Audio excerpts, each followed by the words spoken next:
Rev up your engines!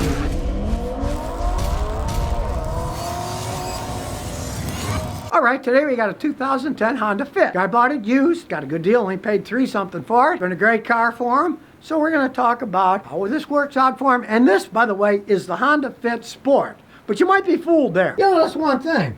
It's a small engine.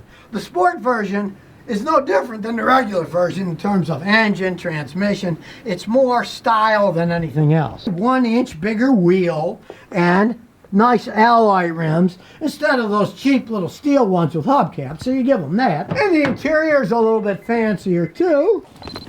It does look a lot better than the stock one, but since they got the same engine and tranny, you can see he's just driving this thing around and he's getting 33.4 just driving it around. And it got the fancy Honda media center too. One of the things I like about this particular one is it is made in Japan. Now, truth be told, Honda's got an excellent factory in Ohio. I, though, personally always like Japanese cars made in Japan. Now, a lot of them, the engines, the trannies come from Japan. They put them together someplace else. But they are more conservative. They have closer tolerances. I would rather get a Japanese car made in Japan. That's just the way that it goes. And this particular one was made in Japan. Now, the owner of this car is going to medical school. So, of course, he doesn't have any money. As he says, he's paying them money to work for them because he's in his 4th year. This is a great car. It's cost them practically nothing to drive this thing around. Fits, and in other places they call them Jazz. It's the same car, just name. It depends on who owns what name where. In France, the name Solera is owned by a French company. So Toyota could never sell Toyota Soleras, so there they call them Toyota Camrys. But here they can call them Soleras because there are no French companies that have the patent for it in the United States. But here we call them Fits, and they're actually, for what they are, a very good car. Front-wheel drive, so you put snow tires on in the winter, even around here, you're not going to get stuck in the snow. They're light enough that, they get good gas mileage, but they still got a reasonable amount of space. I mean, check it out. Look, here's the back seat. Look at all this room. If you watched that video I made a few weeks ago on that Honda that the guy bought for 55 grand, when he put that seat back, there was 1 finger length between the back seat and the front. And that is supposedly a sports sedan. These are really well designed in terms of spatial integrity. There's a lot of room for a very small car. Of course, when you open the hatch and you drop the seats, you got even more room. They're really well-designed vehicles for what they are. And unlike other vehicles, they're still making them. They've been making these for a long time. They're very popular. Now, in other countries, as the Jazz, they're even more popular because gas is much more expensive in other countries. These get good gas mileage. Really, it has a 1.5 liter 4-cylinder engine. It's got plenty enough horsepower to go. Now, you'll notice this is a Massachusetts car, so you can see anything that's made out of metal, especially aluminum, is going to be pitted. But the thing is, it still works. See, looking inside, it's still clean. Check it out. Look at that frame. Now, he's obviously taken care of it and cleaned it, but there's not 1 iota of rust under there. Realize the Japanese figured out how to make cars that didn't rust a long time ago. My 94 Celica still isn't rusted. They use zinc-rich primers. They know what they're doing when they're building cars so they don't rot away. Let's say this was a Chrysler or a Ford of the same year, I guarantee you the bottom would be all rotting away. The AC still works on it. Most of the parts, alternator, are still original parts on it. I hate these small batteries on Hondas. I wish they put bigger ones in. That's the only thing. They'll wear out prematurely just because they're so small, and there isn't much space to put a bigger one in, but I mean, it's kind of a small thing to talk about, really. Sure, the headlights are a little faded, but you can polish those out. It's not that big of a deal. Now, you know, those guys at 4th year medical school, you're going to be a doctor. He says he wants to be an anesthesiologist. He likes this car, and he said his next car will probably be a RAV4. He wants to be a bit higher, but he's still not getting extravagant. He's looking at logical machines that can last a long time, get decent gas mileage, and get you where you're going, and don't turn into rust buckets, because you live up on the East Coast here. You don't want to buy a rust bucket Chevy or a rust bucket Chrysler. They'll fall apart. These things are coated better. It's a better deal.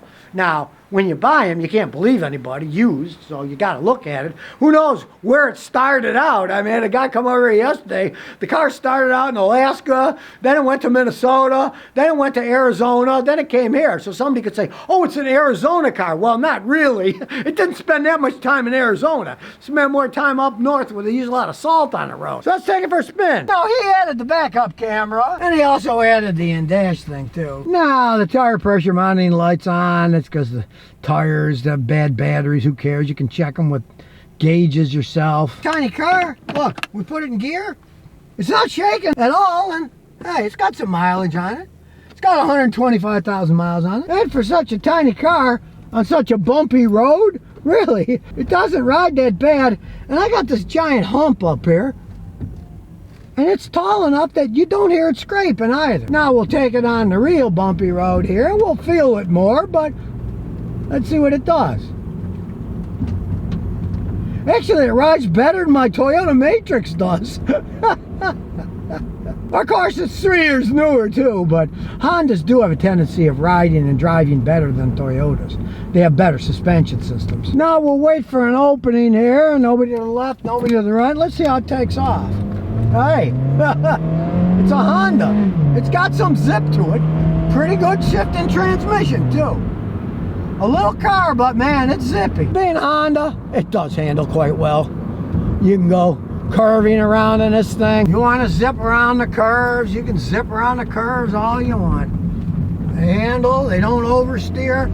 They're really fun to drive little cars. And of course, being small and lightweight, hey, the brakes work like a charm when you got to put the brakes on. Look at this.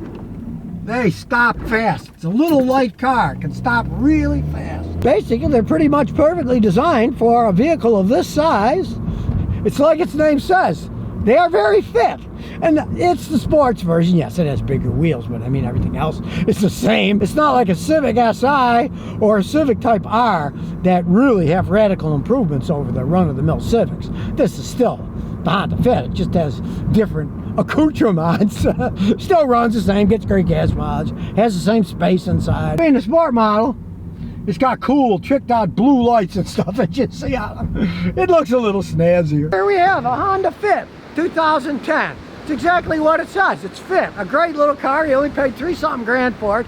Gets good gas mileage. Doesn't have to put any money into it. And really, you might be surprised.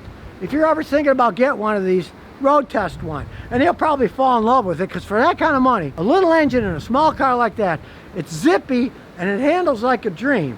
Really, for that kind of money, it was an excellent car. And that's why they still make them. There's absolutely nothing wrong with these cars. They don't have any real downsides. Now, some people say, well, they don't ride great. They ride great for a car that size, you know? I mean, there's only so much you can do with a small car. Get in one of these, then get in a Honda Civic Type R that'll cost you 65, 70 grand. This thing rides 10 times better than that, because it's not a race car. Type R handles like a dream, rides like a piece of iron going down the road. Most people can't stand them. Only the racers want them. This, for a little car, definitely worth the money. And here's some bonus questions and answers. McCloskov says, I got 2018 Honda Pilot. The parking assist doesn't work right. Every time I press the P button for the parking assist, it says parking assist problem. It doesn't work. It makes a beep noise and the light will show. Then when I let it off, there's no indication about it. The light goes off. Do I have to change the sensors or something? All right. Let me tell you something. Those parking assist things are garbage as far as I'm concerned anyways. The only way you're going to find out what's wrong, you're going to have to take it to a guy like me or a Honda dealer, put our fancy scan tool and start analyzing. It knows there's a problem. Our fancy machines will get into it. One of the radar sensors isn't working. Could be lots of things. Generally, they're extremely expensive repairs. But if you want to see what's wrong, find a guy like me or a Honda dealer. And the problem is most professional mechanics, they're going to charge you a checkout fee of at least $100. So if you're willing to spend that, you can find out what's wrong. If not, me, I'd live without it. It's a crappy system. It doesn't work that good anyways. I tried them out. Didn't impress me at all. I mean, come on now.